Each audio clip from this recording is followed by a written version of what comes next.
Hello बच्चों, कैसे हो आप लोग। और एक बार फिर से आपका स्वागत है मेरे चैनल बायोलॉजी बूस्टअप में। और आज का ये जो वीडियो लेक्चर है वो बहुत खास होने वाला है आप लोगों के लिए, इसलिए क्योंकि आज हम लोग बात करने वाले हैं चैप्टर 3 की, दैट इज ह्यूमन रिप्रोडक्शन। और आज ये पहला क्लास है, तो जो पहला क्लास है इसको कभी आप लोग मिस नहीं कीजिए, चाहे वो कोई भी चैप्टर हो।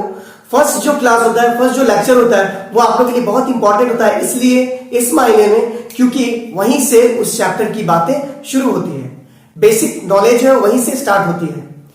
तो इस वीडियो को स्टार्ट करने से पहले मैं कहना चाहता हूं कि आप लोग जो भी मेरे नए व्यूअर्स हैं वो मेरे चैनल को शेयर करें, लाइक करें, सब्सक्राइब करें और बेल आइकन को खास कर दबाना ना भूलें, इसलिए क्योंकि बेल आइकन को दबाने के बाद मेरे जो वीडियोस हैं आने वाले उसके लेटेस्ट नोटिफिकेशन तुरंत आप लोग के मोबाइल पे पॉपअप करेगा और आप वहां से जाकर उसे देख सकते हैं। So please please please do the subscribe and do the tap on the bell button. So let's get started. तो हम लोग आज की बात जो शुरू करते हैं। तो जो ह्यूमन रिप्रोडक्शन है उसमें हम लोग बात करेंगे बेसिकली एडल्टहुड स्टेज की, यानी प्यूबर्टी के स्टेज की। और अगर प्यूबर्टी के स्टेज की बात की जाए तो उसमें अगर देखा जाए तो फीमेल्स में ये जो प्यूबर्टी का स्टेज है वो 10 से 12 साल में आता है, यानी कि कोई भी फीमेल जो है वो 10 से 12 साल की अगर हो गई है तो उसमें प्यूबर्टी स्टेज का जो सिम्टम, साइन एंड सिम्टम्स है वो आना स्टार्ट हो जाएगा। जबकि यही क्राइटेरिया मेल के लिए थोड़ा डिफरेंट है। मेल में प्यूबर्टी स्टेज जो है वो फीमेल के कंपैरिजन में काफी थोड़ा लेट से आता है, और ये जो ड्यूरेशन है वो अप्रोक्सीमेटली ये वैरी करता है 12 टू 14 इयर्स। ये जो क्राइटेरिया है अब धीरे धीरे और कम तक होता जा रहा है, यानी कि फीमेल्स में जो प्यूबर्टी का जो स्टेज है वो 8 साल से ही शुरू हो जा रहा है। तो इसके बहुत सारे फैक्टर्स हो सकते हैं। तो जो बात करेंगे हम लोग कि आखिर फीमेल में और मेल में प्यूबर्टी के दौरान क्या क्या चेंजेस आते हैं, यानी कि changes in male and females during puberty. तो प्यूबर्टी के दौरान क्या क्या चेंजेस आते हैं। तो बच्चा लोग देखो, सबसे पहला जो पॉइंट होगा ये आप सभी ने ऑब्जर्व किया होगा कि जब भी किसी बच्चे को देखो आप लोग, अमूमन हम लोग होता यह है कि क्लास 10th की पढ़ाई होने के बाद, एग्जाम्स होने के बाद ये जो 3-4 महीने का गैप होता है उसमें सारे फ्रेंड्स एक दूसरे से बिल्कुल अलग हो जाते हैं, कांटेक्ट नहीं हो पाता है। और एकाएक जब 3 से 4 महीनों के बाद देखते हैं तो गर्ल्स में हो या बॉयज में हो थोड़ा हाइट में चेंजेस आता है, उनके बॉडी स्ट्रक्चर में चेंजेस आते हैं, फिजिकल अपीयरेंस में चेंजेस आते हैं, उनके वॉइस टेक्सचर में चेंजेस आते हैं। तो किस तरीके से दोनों मेल्स और फीमेल्स में चेंजेस आते हैं वो सबसे पहला जो पॉइंट होगा दैट इज द, एक तरफ हो गया मेल फॉर मेल एंड दूसरी तरफ फीमेल्स। तो मेल्स और फीमेल्स में क्या क्या चेंजेस आएंगे ड्यूरिंग द प्यूबर्टी। सबसे पहला जो होगा वो होगा increase in height, increase in height.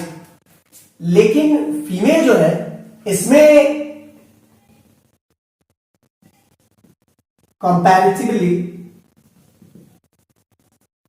Gradual increase. Females में जो हाइट का इंक्रीमेंट है वो ग्रेजुअल होता है ऑन एन एवरेज मेल के रेस्पेक्ट में। दूसरा जो चेंज है वो क्या है कि मेल और फीमेल में अलग अलग जो चेंजेस आते हैं। अब हम लोग बात करते हैं दैट इज वॉइस टेक्सचर की। तो voice becomes louder and deeper।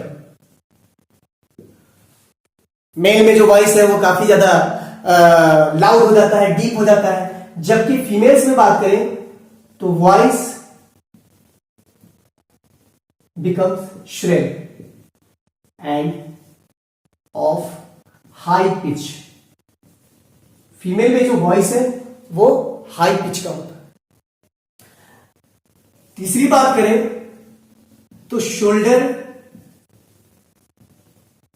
becomes broad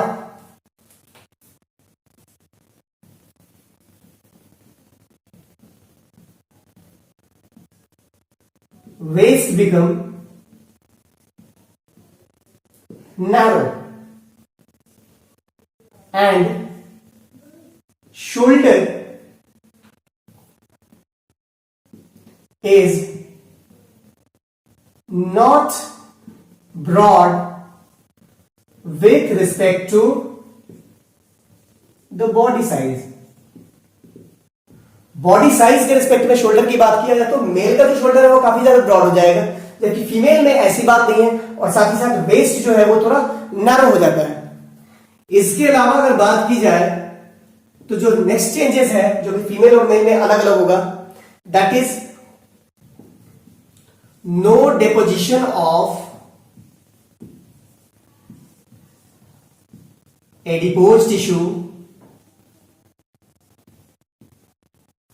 around hips,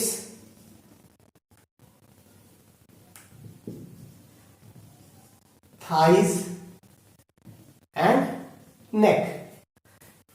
इस जगह पे फैट का जो डिपोजिशन है वो ज्यादा नहीं होगा. Deposition of fat around hips, thigh and neck is obvious. होता ही होता है. इसके अलावा अगर बात की जाए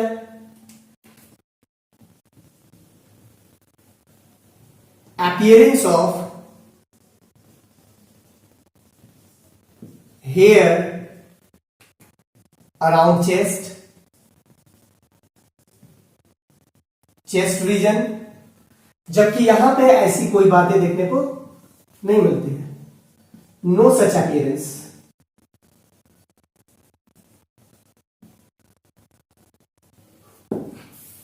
next one is appearance of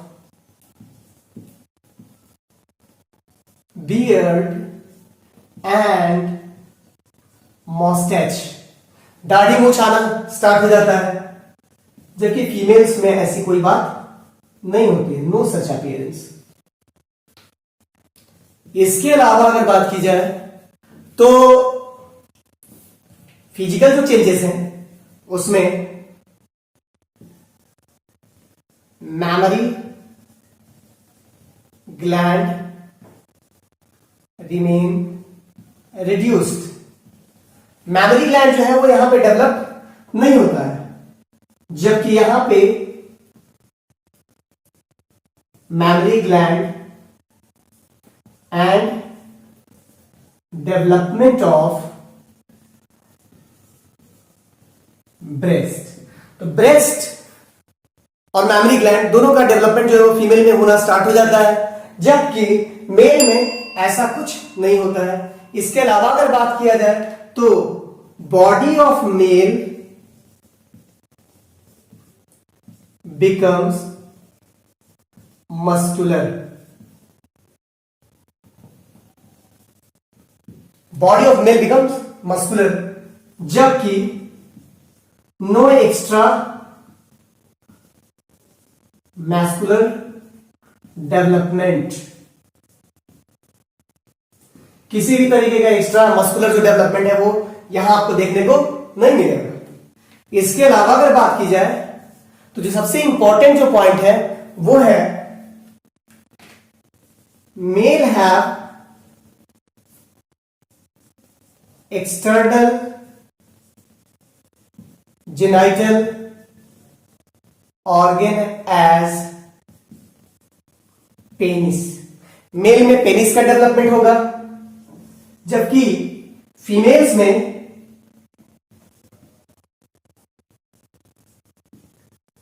development of vagina and clitoris. Male में जिस तरीके से penis highly erectile sensitive organ होता है, उसी तरीके से फीमेल्स में क्लाइटोरिस पाया जाता है वेजाइना के आसपास के रीजन में, और ये भी मेल की तरह का ही होता है, लेकिन इसमें ये थोड़ा रुडिमेंट्री होता है, जबकि मेल का जो पेनिस है वो हाईली डेवलप्ड है. इसके अलावा अगर बात की जाए तो